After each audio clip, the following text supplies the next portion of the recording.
Philippines के food के बारे में क्या कहना चाहेंगे? If you go any street आपको बहुत तरह का खाना मिल जाएगा, बहुत तरह की वेराइटीज मिल जाएंगी, आपको खाने की खुशबू आएगी हर जगह से। लेकिन ये वो समुद्र के पानी की तरह है। मैं प्यासा हूँ लेकिन मैं समुद्र का पानी देख रहा हूँ, मैं पी नहीं सकता हूँ उसको। जब आप मनीला एयरपोर्ट से बाहर निकले होंगे, आपने पहला क्या ऑब्जर्वेशन किया है? लोग, people, they are very friendly. Commute problem लगा? ऑफिस जाने में प्रॉब्लम आया किसी दिन? बहुत ही यूनिक चीज देखी मैंने यहाँ, ट्राइसाइकिल्स। हाँ। वो बाइक के साइड में उन्होंने वो शोले पिक्चर वाला कुछ लगाया हुआ है। तो उससे ज्यादा यूज होता है जिपनी। जीपनी। और मैंने उसको फर्स्ट टाइम देखा, मुझे मजा आ गया। It is a very beautiful country if I talk about beaches, islands, so that's very beautiful. India को मिस कर रहे हैं? हाँ, मॉडर्न साइंस है वो हर चीज को बाहर ढूंढता है। जो ऋषि मुनि थे, जो हमारा सनातन सिखाता है, आप हर चीज को अपने अंदर ढूंढते हो। क्यों गंगा जल को प्योर माना गया है, किसी और नदी के पानी को उतना प्योर नहीं माना गया है। All Indians are vegetarian and there are still arranged marriages in India. हाँ। दो मिथ हैं। हाँ। आज हम दो मिथ्स बस्ट कर सकते हैं। मेरा रिदम टूटेगा।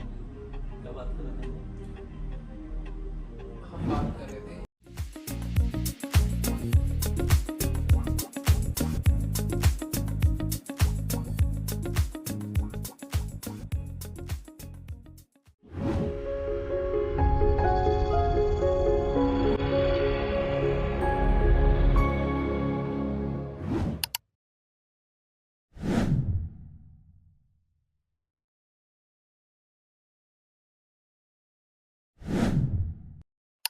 लुटा रहा है कतरा कतरा, जीवन जोत फैला रहा, अंधियारे हैं गहरे तल पे, सतह पे धूप खिला रहा, तृप्त हुए सब जिसको छूकर, वो शीतल एहसासों में बुझ सके ना किसी जतन से उस पानी की प्यासों में। आज बात करेंगे पानी की, आज बात करेंगे अग्नि की, आज बात करेंगे पंच तत्वों की, आज बात करेंगे साइंस की, और भी बातें करेंगे फिलीपींस के बारे में, बातें करेंगे इंडिया के बारे में। इस पे बात करने के लिए आज हमारे साथ एक बहुत ही खास मित्र हैं, शिवम उपाध्याय जी। शिवम, बहुत बहुत स्वागत है आपका। Thank you Om ji, thank you for inviting me. कैसा लग रहा है फिलीपींस आके? मैं इंडिया के पंजाब रीजन से आता हूँ, तो वहाँ पे काफी लोग हैं वहाँ पे, तो मुझे एक आइडिया था इस कंट्री के बारे में। बट यहाँ आने के बाद काफी कुछ डिफरेंट मिला मेरे को, काफी अच्छा है। पंजाब से लोग कनाडा जाना ज्यादा प्रेफर करते हैं। उसके लिए तो दीवाने हैं ना लोग। बट फिलीपींस भी आते हैं फॉर बिजनेस पर्पसेस। हाँ जी, हाँ जी। वो आते हैं। आपका फिलीपींस आना कैसे हुआ? एक्चुअली मैं जिस कंपनी में जॉब करता हूँ, from an IT company, we have a project here. हम एक सॉफ्टवेयर इंप्लीमेंट करवा रहे हैं यहाँ पे। सो उसके रिगार्डिंग मेरा एक यहाँ पे 1 महीने के लिए आना हुआ है अभी सॉफ्टवेयर इंप्लीमेंटेशन के लिए। सो फिलीपींस आने के साथ आपका जो पहला एनकाउंटर था, जब आप मनीला एयरपोर्ट से बाहर निकले होंगे, आपने पहला क्या ऑब्जर्वेशन किया? जो सबसे पहले चीज मैंने नोटिस करी, लोग, people, they are very friendly people, very accommodating. मतलब मजा आता है। Here you see, if you say hi to someone, actually you don't have to say hi to someone. वो सामने से आपको हाय बोलेंगे और वो आपको ऐसे फील कराएंगे जैसे आप उनके साथ रोज मिलते हो, आप उनके फैमिली मेंबर हो। और हमेशा वो एंजॉय करते रहते हैं। एक स्माइलिंग फेस है। ऑलवेज। ये एक बात है जो मुझे पर्सनली फिलीपींस की बहुत अच्छी लगती है, और आपके मुंह से सुन के भी ये एक टेस्टिमनी है जो आपको तो लगेगी आप वैसे भी काफी टाइम से हो। हाँ, मुझे काफी टाइम हो गया फिलीपींस में आके। मुझे अच्छा लग रहा है कि मुझे अपने एक फ्रेंड को इनवाइट करने का मौका मिला अपने शो पे। Thank you. एक जो टॉपिक है जो मुझे बहुत स्ट्रगल हुआ स्टार्टिंग में, वो है फूड। फिलीपींस के फूड के बारे में क्या कहना चाहेंगे? अगर देखो, मैं फ्रैंकली कहना चाहूंगा, अगर आप स्ट्रगल कर रहे हो तो मैं स्ट्रगल से कुछ 200 गुना ऊपर हूँ। मैं ये क्यों बोल रहा हूँ? Specially I am a vegetarian, I am a pure vegetarian. मैं एक ब्राह्मण फैमिली से आता हूँ मैं ना एग्स तक नहीं खाता हूँ मैं। Now here in this country if I go outside, मैं फर्स्ट डे आया, मैंने सोचा कि मैं क्या कुक करूँ फर्स्ट डे, तो मैं गया बाहर, मैंने सोचा कुछ खाने को मिल जाए। मैं घूम के आ गया, 2.5 घंटा घूम के आ गया मैं, मुझे मजा आ गया। बहुत कुछ है स्ट्रीट में, पीपल आर फूडी बहुत। मतलब if you go any street आपको बहुत तरह का खाना मिल जाएगा, बहुत तरह की वेराइटीज मिल जाएंगी, आपको खाने की खुशबू आएगी हर जगह से। लेकिन ये वो समुद्र के पानी की तरह है। मैं प्यासा हूँ लेकिन मैं समुद्र का पानी देख रहा हूँ, मैं पी नहीं सकता हूँ उसको बिकॉज आई एम वेजिटेरियन। सो मेरे लिए कुछ नहीं है यहाँ पे, बहुत बहुत ही रेयर कोई आइटम्स मिल जाएंगे मुझे खाने के लिए। अदरवाइज मैं यहाँ पे इसलिए खुद कुक करना प्रेफर करता हूँ। इंडियन रेस्टोरेंट्स हैं कुछ, सो कभी कभी जाता हूँ मैं, अच्छे इंडियन रेस्टोरेंट्स हैं। और कल्चरल डिफरेंसेस के बारे में बताइए, आपको आपके लिए सबसे बड़ा कल्चरल शॉक क्या था यहाँ पे? सो अगर मैं कल्चरल डिफरेंसेस की बात करूँ तो वो बहुत ज़्यादा है। जैसे जैसे मैंने कई चीज़ें नोटिस करी हैं, डजेंट मैटर कि कोई आदमी क्या जॉब कर रहा है यहाँ पे, वो छोटी जॉब कर रहा है, वैसे कोई जॉब छोटी नहीं होती बाय द वे, बट वो कुछ भी कर रहा है, कोई मेहनत का काम कर रहा है, वो थका हुआ है, टायर्ड है फॉर द होल डे, वो पूरे उसने बहुत बहुत मेहनत करी है, बट फ्रस्ट्रेटेड नहीं है वो, he is very happy. Like if I am seeing all the faces are happy, वो जहाँ भी जाते हैं फैमिलीज में, they just get together, they are enjoying, they are singing, what do you call that, karaoke. So वो गा रहे हैं, they are dancing, they are just enjoying, they love party and like this kind of things. सबसे बड़ा challenge other than food आपको क्या लगा? Commute problem लगा? ऑफिस जाने में प्रॉब्लम आया किसी दिन? नहीं, ऐसा कुछ खास प्रॉब्लम नहीं आया मुझे ऑफिस जाने में। मेरा ऑफिस तो खैर वॉकिंग डिस्टेंस पे है, जस्ट 2 किलोमीटर, तो मैं पैदल चला जाता हूँ। अदरवाइज बहुत ऑप्शंस हैं यहाँ पे। If I see a lot of move it, you know, grab, बहुत सारी ऑप्शंस हैं ऐसे, कैब्स की, टैक्सी की, बाइक राइड्स की। एक बहुत ही यूनिक चीज देखी मैंने यहाँ, ट्राइसाइकिल्स। वो बाइक के साइड में उन्होंने वो शोले पिक्चर वाला कुछ लगाया हुआ है, दैट इज वेरी नाइस। एक बार मैं उसमें भी गया था। Most commonly used mode of commute है ट्राइसाइकिल यहाँ तो पे। उससे ज्यादा यूज होता है जिपनी। और मैंने उसको फर्स्ट टाइम देखा, मुझे मजा आ गया। कुछ अलग ही था। हाँ, लास्ट अभी संडे को ही, लास्ट संडे। हाँ, तो कभी मनीला से बाहर जाने का मौका मिला? मौका मिला था, बट जा नहीं पाया, कुछ काम आ गया था मुझे बीच में। बट आई प्रेफर, बहुत सारे बीचेस हैं मैंने देखा है। Philippines is a very beautiful country, if I talk about beaches, islands, so that's very beautiful. So जाना तो है। इंडिया मिस कर रहे? हाँ, मैं फर्स्ट टाइम अपने कंट्री से बाहर आया हूँ, that's why just missing my family, that culture, खाना। इंडिया वापस जाके पहला काम क्या करना था? खाऊंगा, बहुत सारा खाऊंगा। बहुत अच्छा लगा। मैं भी इंडिया जाने के बाद सबसे पहले खाने वाला हूँ। मैंने कभी उम्मीद नहीं किया था कि मनीला में इतने हिंदू हैं जो मंदिरों में जाते हैं। हर संडे मंदिर में काफी भीड़ होती है, लंगर होते हैं। मैं कहीं ना कहीं मानता हूँ कि हमारे जो पूर्वज थे, जो हमारे ऋषि मुनि थे, उनको साइंस की समझ थी। आप कैसे देखते हो साइंस को? जो सबसे खास बात लगती है मुझे, वो है डेप्थ। सनातन धर्म ही ऐसा है वेर यू सी कि फीमेल को भगवान का दर्जा दिया गया है, उस परम शक्ति का दर्जा दिया गया है, और किसी कल्चर में नहीं है। दैट डेप्थ, उस गहराई में जाके किसी ने उन चीज़ों को देखा है, उन चीज़ों को एक्सपीरियंस किया है, तो वो चीज़ें लिख पाए हैं। साइंस मॉडर्न है, बहुत तरक्की कर रहा है, but if I talk about जो हमारे ऋषि मुनि थे, उनका साइंस और गहराई में था। The reason was direction. अब जो मॉडर्न साइंस है वो हर चीज को बाहर ढूंढता है।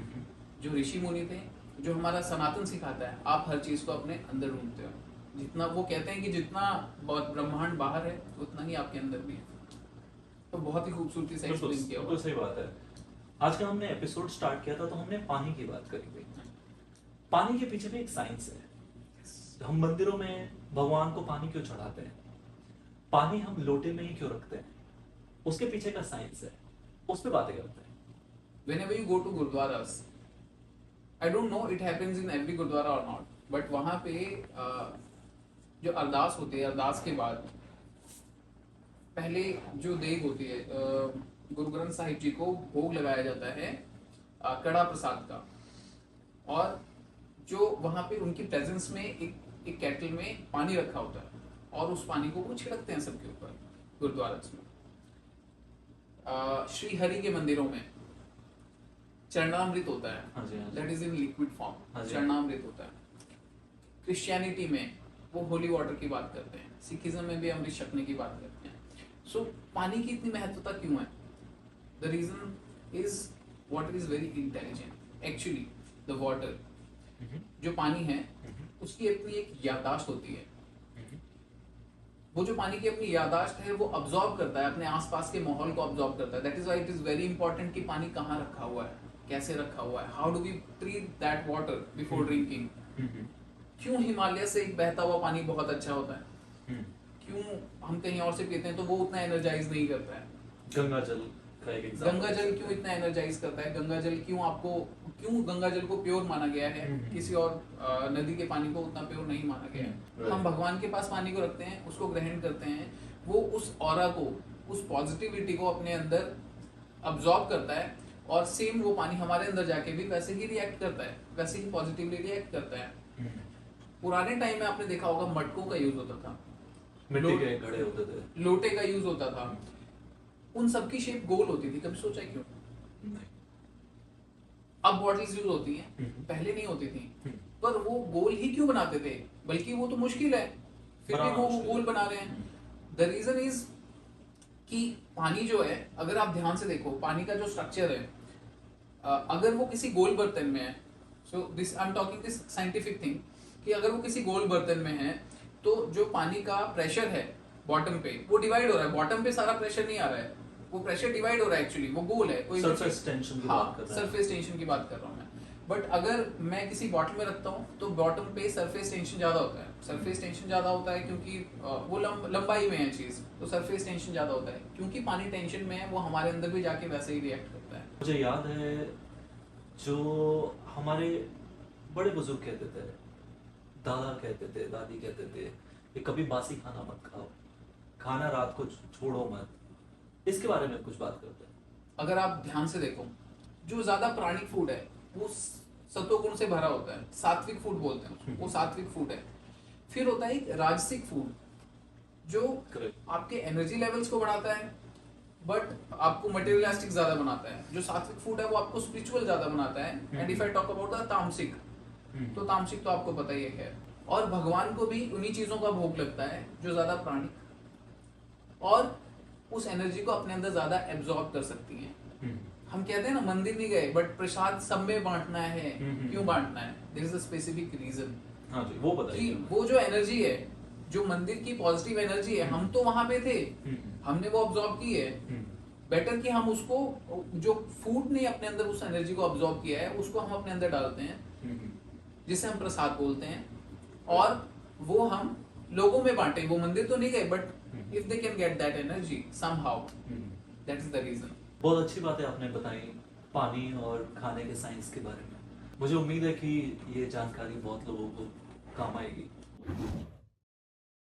हमारे एपिसोड का एक सेक्शन है जहां पे हम इंडिया से जुड़े हुए मिथ्स को बस्ट करते हैं। सो फिलीपींस में आने के बाद आपको कुछ ऐसी बातें पता चली होंगी जो सही नहीं है इंडिया के बारे में। इंडिया के संदर्भ में लोगों की गलत धारणाएं बनी हुई हैं। आप कहीं जाते होंगे, किसी लोकल फिलिपिनो से मिलो, आप वो आपसे कुछ ऐसे सवाल पूछेंगे जो आपको अनकंफर्टेबल कर सकता है। आपको लगेगा कि ऐसा तो हमारे इंडिया में होता ही नहीं है, बट फिर भी लोग नहीं समझ पाते। मुझे नहीं पता इसका कारण क्या है। हो सकता है कि हमारे सिनेमा ने हमारा गलत दुष्प्रचार किया, मैं इसको बोल सकता हूँ। ऐसा कोई सवाल आपसे पूछा गया? मुझसे एक क्वेश्चन पूछा था किसी ने कि इंडिया में जो शादियां हैं वो पेरेंट्स करवाते हैं but the culture is not arrange marriage. So वो पेरेंट्स की मर्जी के हिसाब से होती है। और आप वेजिटेरियन क्यों हो? क्या सारे इंडियंस वेजिटेरियन होते हैं? तो मैंने उनको स्पेशली ये चीजें समझाई कि दो अलग टॉपिक हो गए। हाँ, हम दो मिथ्स के बारे में बातें कर रहे हैं। All Indians are vegetarian and there are still arrange marriages in India. हाँ, दो मिथ हैं। हाँ, आज हम दो मिथ्स बस्ट कर सकते हैं। हाँ, हाँ। तो जब उन्होंने मुझे पूछा कि क्या सारे वेजिटेरियन होते हैं, तो मैंने उनको बताया कि कल्चरली कौन वेजिटेरियन है और चॉइस से कौन वेजिटेरियन है। 4 वर्णों के बारे में मैंने उनको बताया जो हमारे 4 वर्ण होते हैं, ब्राह्मण, क्षत्रिय, वैश्य और शूद्र। जो ब्राह्मण्स हैं they basically focus on their intelligence and spirituality. जो क्षत्रिय हैं those were the fighters. So somehow culturally पुराने टाइम से जो क्षत्रिय हैं और वैश्य हैं और जो शूद्र हैं वो नॉनवेज खाते हैं। वो खाते हैं because like they need to do the fights. The Kshatriya हैं जो दे आर वॉरियर्स। या दे आर वॉरियर्स। जो ब्राह्मण हैं because of spirituality. भगवान की पूजा करते, they worship the god. Yes. They should be pure from Yes. within. Yes. That is why the tamasic food is not allowed for them. Correct. But right now if I talk about ये जो वर्ण व्यवस्था है वो कर्म के हिसाब से है बेसिकली. जैसा आप कर्म कर रहे हो उसके अकॉर्डिंग आपकी क्या नीड्स हैं. So जो myth है कि all Indians are vegetarian is actually a myth. हम नॉनवेज खाते हैं, हम बीफ नहीं खाते हैं क्योंकि हम गाय को अपनी माता मानते हैं. And we worship cows. And even it's not allowed. Beef is not allowed in India now. So हम दूसरे myth के बारे में बात करते हैं, अरेंज मैरिजेस की बात करते हैं. कल्चरली ऐसा होता आया है पहले टाइम से एंड ये एक अच्छी चीज भी है. बट ऐसा नहीं है कि केवल अरेंज मैरिजेस ही होती हैं. Love marriages are there as well. अगर मैं अर्बन एरियाज की बात करूं तो most of the marriages are love marriages nowadays and parents भी अलाउ कर रहे हैं. सोसाइटी एक्सेप्ट कर रही है इन चीजों को.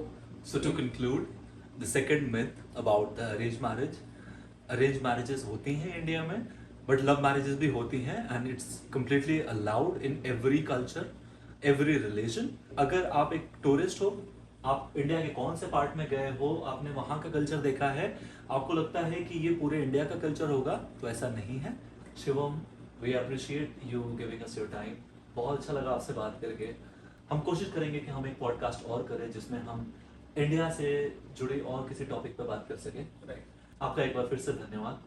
This brings us to the end of the episode. This is your host Om Singh. Thanks for tuning into the Moonlit Talk Show. Please do subscribe and follow on the platform that you are watching the video on. More fun coming up.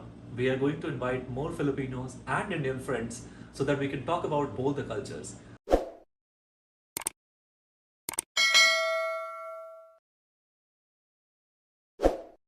वो जो age है people are high on hormones.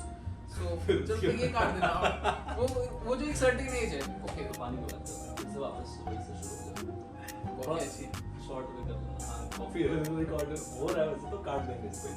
This brings us to the end of अरे रुक जा मैं सुनाऊं.